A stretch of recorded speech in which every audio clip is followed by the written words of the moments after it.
I listened to Sean Payton's press conference this afternoon, and pretty much he said this is a performance that we gave when we was a 500 ball club. And I respect what he said. He said, because when we was a 500 ball club, this is the type of performance we put out on the field, on defense. Not getting off the field on third downs. Not be able to apply pressure to the quarterback on key situations on third down and force them into throw quickly and force them into decisions. Fitzpatrick had all the time in the world. Offensively, having two turnovers, two fumbles in this ball game. It's very rare you see Michael Thomas fumble. But I respect how Michael Thomas fumbled because he got up on the second effort. He got hit from behind. He never seen it coming, and the ball came out. I respect that.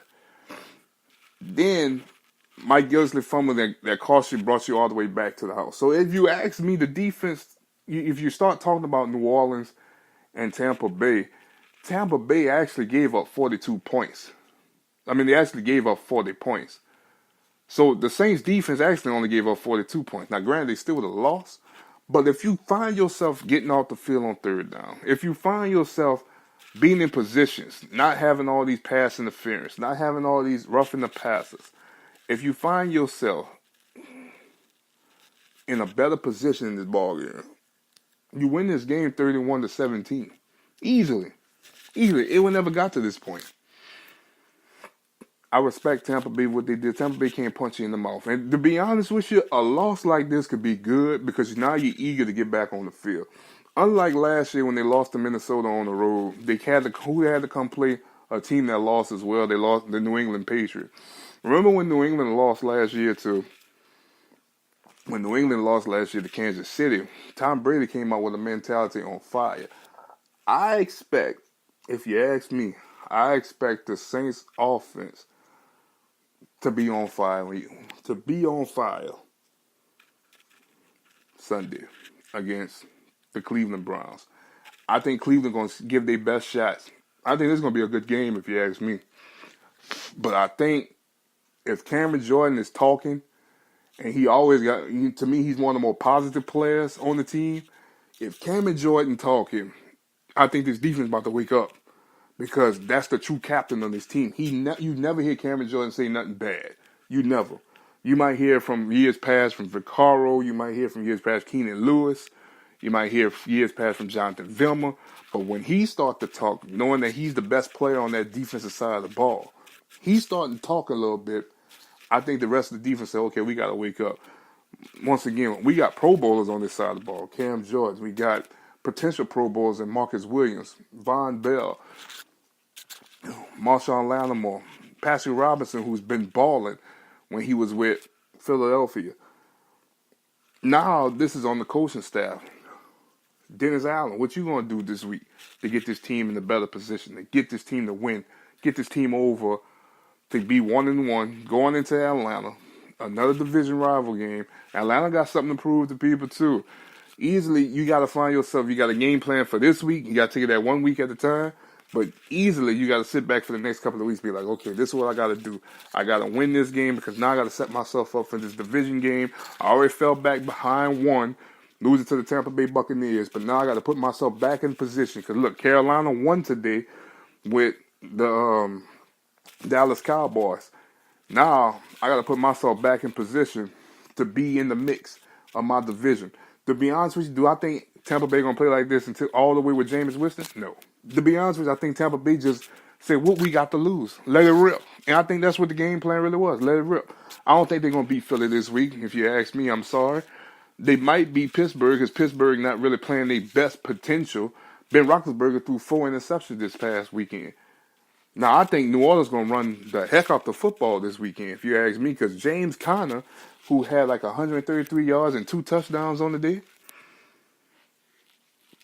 I believe. So I think New Orleans is going to run the football at Cleveland as much as they can. They're going to keep it out the air as much as they can as well.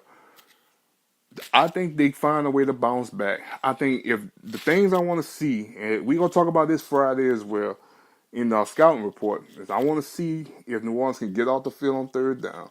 If they can apply pressure, they can put pressure on Tyrod Taylor and make him force him to be in situations that he's not comfortable in. And also, can they stop their receivers? I think they got, to me, you got one of the best duos in the league, and Josh Gordon and Jarvis Landry. They very, very, very talented at receiving, and Ngoku the tight end, very, very talented for the Cleveland Browns. Then they got Nick Chubb back there, Carlos Hyde, very talented on offense, probably the best that they had in a while. And you see why they didn't lose this game today. You see why they tied this game today. Cleveland is in a good spot to lick their chops. If I'm Q Jackson, I'm looking at what the Saints didn't do. They didn't put no pressure. I'm seeing that the Saints didn't, when it came down to one-on-one coverage, they looked bad. They could not stop you one-on-one in coverage, man-to-man, with no help over the top. The Saints struggled with that all night this past weekend. I'm licking my chops, because you got to pick your poison. If you ask me, I would want Marshawn Lattimore, Gordon, Josh Gordon. I don't want Ken Crawley, Josh Gordon to take him over the top, but at the same time, Jarvis Landry is pretty solid. He ain't no slap nut in the park. So, who you got to pick your poison. It's gonna probably be a switch match all night long, guarding people. And I think that's why the leadership of Patrick Robinson is up in there. I want to see the Saints get back to that bend don't break defense. That's what they were. Remember at the end of the 2016 season. That's what the culture started to be. Bend, but don't break. We don't give up a lot of stuff on the red zone. We don't give up a lot of deep balls. We bend, but we don't break. But last night they had, about 3-4 deep balls that they just gave up, and it was just wide open in the end zone. That wasn't the Saints the last second half of the 2016 season to where we at about now. That wasn't them. Until last week. Everything was normally covered. So, it's a good, you playing a high-quality opponent. A team, if you ask me, that's better than Tampa Bay. They want to win just as bad as you want to win. Let it loose. Drew Brees threw 3 touchdowns. Look, he's on the verge of being the all-time passing leader in the NFL. So, let it loose. Let it loose and have fun. Let's do this, man. Let's get the season back going on the right track. Let's go 1-1. Get ourselves ready for Atlanta. Take 1 week at a time. And see what it's going to be like against the Atlanta Falcons. The Atlanta Falcons are kind of banged up. I don't know who Atlanta play this week, but the Saints have to go 1-1. This is definitely, if you ask me, any bigger time in franchise history, to say the talent that you still have on this team. This got to be the most important game in franchise history, because now you don't want to find yourself back in the position that you've been in for the last few seasons. 0-2. Put yourself above the sticks.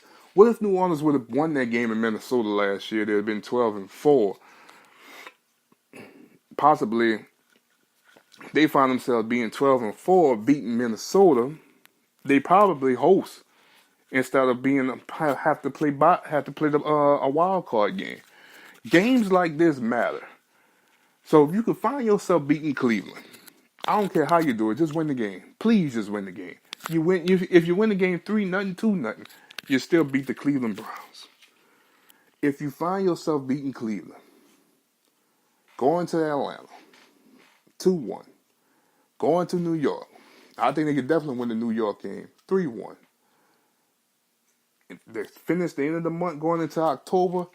That's when the season really going to get hard. I say we start the season off the right way. This game, but let's take this first game at a time. And like I said, I want to see if they can get off the field on third down. I want to see if they can bring some pressure.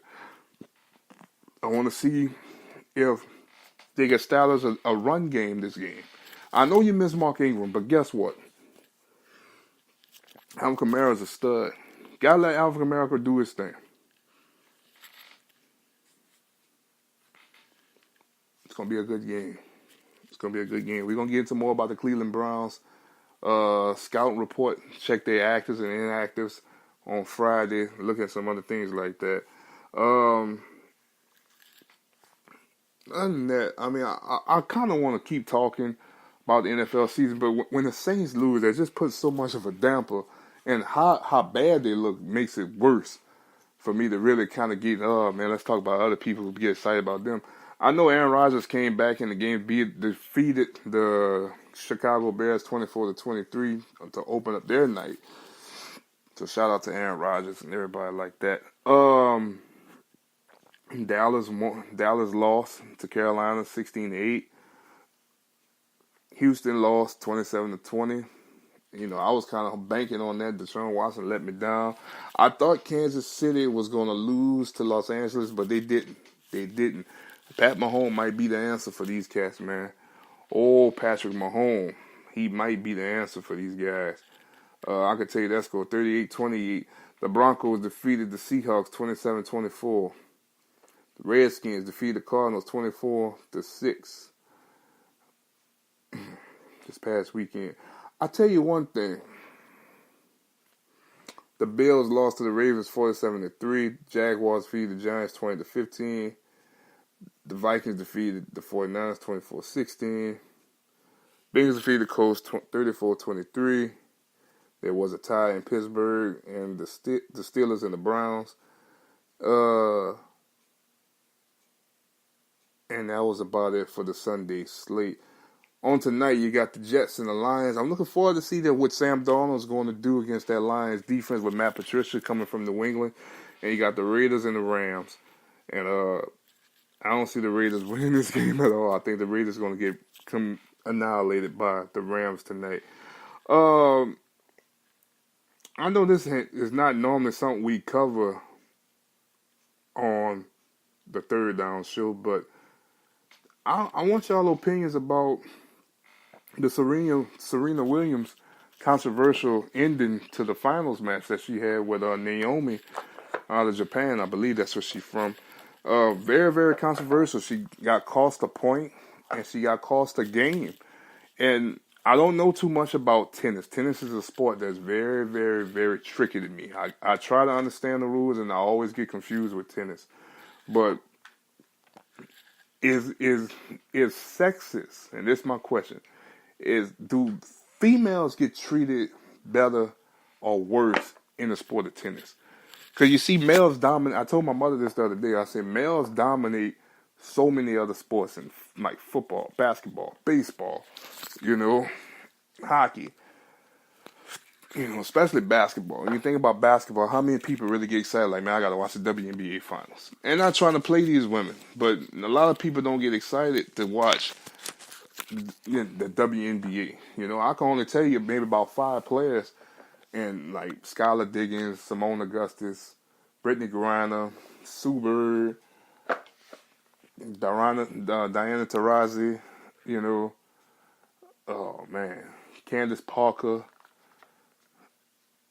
Maya Moore. I probably told you more than 10 by now.